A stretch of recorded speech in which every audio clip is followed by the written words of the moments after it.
کل جو election campaign تھا ٹریسا میں آئی تھی بیت الفتوح کے اندر، تو وہاں پہ ایک احمدی عورت نے اس سے سوال کیا تھا کہ آپ کہ مسلم وومن کو آپ انکریج کریں گے کہ آپ کے پارلیمنٹ کا حصہ بنے، تو اس نے کہا جی ہم تو کریں گے، اور ایک الیکشن جیتنے کی کوشش بھی کر رہی ہے ایک مسلم وومن. تو آپ انکریج کریں گے احمدی مسلم وومن کو پولیٹکس میں جانے کے لیے؟ چلی جائے، پر وقف نو کو نہیں کروں گا. اچھا ٹھیک ہے.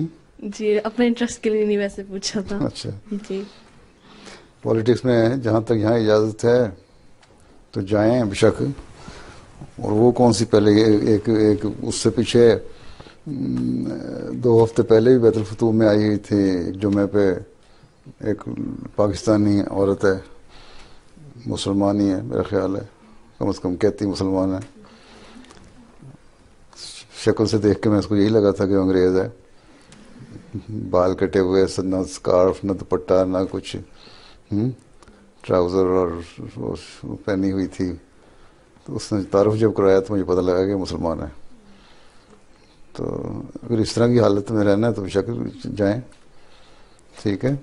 لیکن پاکستان میں بھی عورتیں اسمبلی کی ممبر ہیں، مسلمان ملک ہے، اور جمعہ بھی ہوتی ہیں. اگر پورے لباس کے اندر رہتے ہوئے اپنی رائے دے سکتی ہیں اور قانون اجازت دیتا ہے جانے میں کوئی حرج نہیں.